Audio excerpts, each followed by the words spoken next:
આજે આપણે લીલા ચણાનું શાક બનાવીશું. સુરેન્દ્રનગરનું ફેમસ, એમાં પણ શિયાળુ સ્પેશિયલ. જ્યારે પણ લીલા ચણાનું શાક તમે આવી રીતે બનાવો બહુ ટેસ્ટી લાગે છે.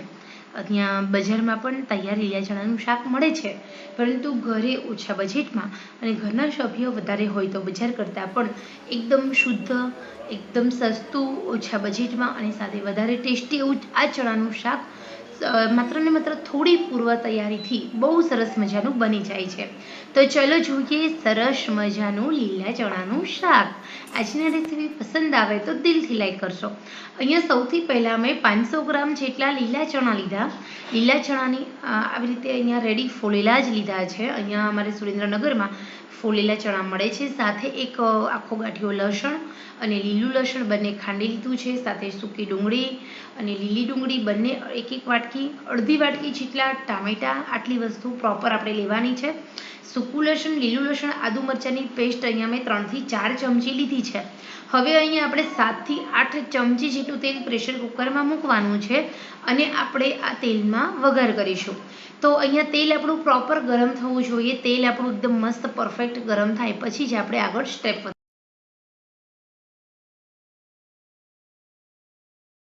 તેલ આપણું ગરમ થાય એટલે તરત જ આપણે મસ્ત મજાનું શાકનો વઘાર કરવાનો છે. કારણ કે અહીંયા માત્ર ને માત્ર વઘાર કરવો જ એ ખૂબી છે. તેલ એકદમ ગરમ થાય પછી રાઈ ઉમેરવાની. રાઈ તરત જ ફૂટવા લાગે, રાઈનું તડતડ બંધ થાય એટલે જીરું ઉમેરીશું. જીરું સંતળાઈ જાય એટલે આપણે લસણ, આદુ, મરચાં, સૂકું અને લીલા લસણની જે પેસ્ટ બનાવેલી છે ઉમેરી દેવાની. પરંતુ રાઈ છે એનું પ્રોપર તડતડ બંધ થવું જોઈએ. તો અહીંયા હજી આપણી રાઈ ફૂટી રહી છે.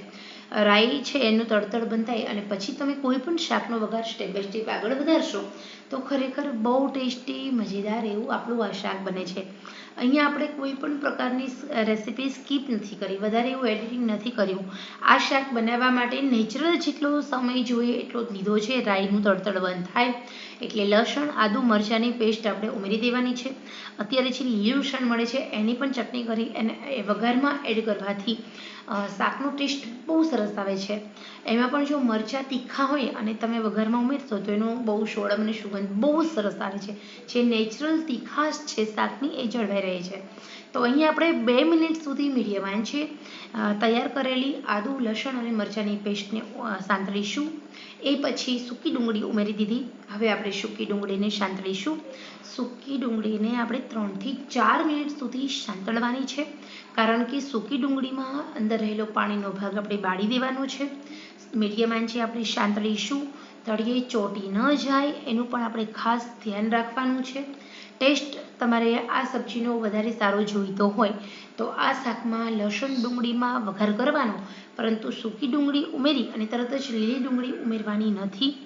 સૂકી ડુંગળીની અંદર રહેલો પાણીનો ભાગ તમારે ધીમી આંચે બાળવાનો છે અને બ્રાઉન નથી થવા દેવાની અને એકદમ ધ્યાન રાખવાનું છે. દર 3 થી 4 સેકન્ડે આપણે હલાવવાનું છે. ટૂંકમાં આપણે આજે ડુંગળી સંતળાય એને આપણે થોડું હલાવ કરવાનું છે. અહીંયા આપણે ડુંગળીને ચોપરમાં એકદમ ચોપ કરી લીધી. હા, તમે મિક્સરમાં ડુંગળીની પેસ્ટ ન રેડી કરતા, એનો ટેસ્ટ ખરેખર નથી સારો આવતો. આની પહેલાં મેં એ રીતે શાકનો અખતરો કરેલો હતો, પરંતુ અખતરો જ રહ્યો, ટેસ્ટી શાક ના બન્યું. પરંતુ રિયલી જો અહીંયા જે રીતે હું સ્ટેપ બાય સ્ટેપ રેસીપી બતાવી રહી છું એ રેસીપી ફોલો કરશો તો તમારા શાકનો ટેસ્ટ લાજવાબ આવશે. હવે અહીંયા આપણે લીલી ડુંગળી છે એ આપણે ઉમેરી અને 1 મિનિટ સુધી સાંતળી અને એ પછી આપણે એમાં ઉમેરવાના ટામેટાને આપણે 1 મિનિટ સુધી સાંતળી અને તરત જ આપણે બધા મસાલા કરીશું. તો અહીંયા તમે જોઈ શકો છો કે હવે આપણે હળદર, નમક, કશ્મીરી લાલ મરચું, રેશમ પટ્ટો લાલ મરચું ઉમેરી દઈએ. નમક ટેસ્ટ અકોર્ડિંગ ઉમેરીશું. અહીંયા આપણે બંને મસાલાનો ઉપયોગ કરવાનો છે, કશ્મીરી મરચું અને રેશમ પટ્ટો મરચું.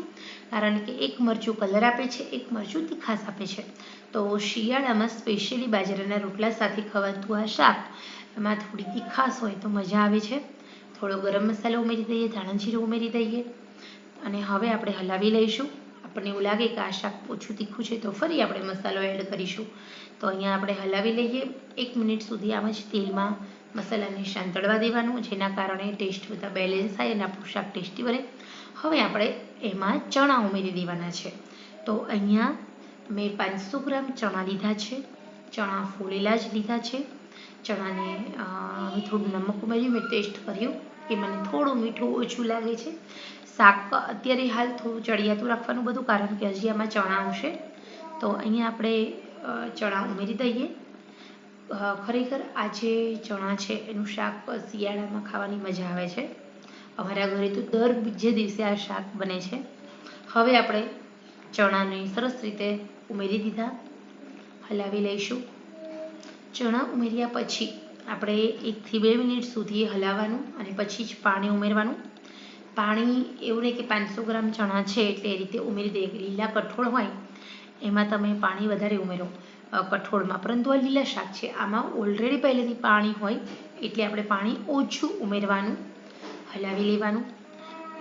તમારે તેલમાં જ ચણાને થોડી વાર માટે આમ હલાવવાનું અને સાંતળવા દેવાના છે. એ પછી તમે આ ચણાની અંદર પાણી ઉમેરી અને એકદમ મીડિયમ આંચે 4 સીટી થવા દેવાની છે. એકદમ સ્લો ટુ મીડિયમ આંચ, બહુ વધારે ફૂલ આંચ નહીં. આપણે ચણાનું શાક બનાવવાનું છે એના ટેસ્ટ સાથે, તો એના પોષક તત્વો સાથે. ચણામાં ઘણા બધા પોષક તત્વો રહેલા છે. અહીંયા આપણે માત્ર 500 ગ્રામ ચણામાં અડધો ગ્લાસ પાણી જ ઉમેરવાનું અને એનાથી થોડું વધારે એટલે પોણો ગ્લાસ ઉમેર્યું છે. આવી રીતે ચણા છે એ સહેજ અમથા ડૂબડૂબા નહીં, આપણને એવું લાગે કે ઉપર ચણા પાણીમાં તરી રહ્યા છે ત્યાં સુધી જ આપણે પાણી ઉમેરવાનું, વધારે નહીં. અને હવે આપણે ગેસ બંધ કર્યો અને 4 સીટી થવા દઈએ. એક પછી એક વારાફરતી આપણી 4 સીટી થઈ રહી છે. ગેસની આંચ એકદમ મીડિયમ રાખવાની છે, ભલે થોડી વાર લાગે. આપણે 4 સીટી થઈ ગઈ છે. તમે જો એકદમ મસ્ત રીતે આપણું શાક બની રહ્યું છે. તેલ પણ પ્રોપર છે, નથી વધારે નથી ઓછું. તો આવી રીતે મેઝરમેન્ટ સાથે તેલ અને પાણીનું માપ લઈને તમે ચણાનું શાક બનાવશો તો ખરેખર આ શાક બહુ ટેસ્ટી બને છે. એક વખત તમે આવી રીતે જો શાંતિથી ધીમેથી આવી રસોઈ બનાવશો સ્ટેપ બાય સ્ટેપ તો દિલથી બને છે. ખરેખર આવી રીતે તમે રસોઈ બનાવશો તો એકવાર બનાવ્યા પછી તમે વારંવાર બનાવશો તો ખરેખર આ ચણાનું શાક કેવું લાગ્યું તમને દેખાવમાં એ મને જરૂર કહેજો. આજની આ રેસીપી મિત્રો માત્ર તમારા માટે છે.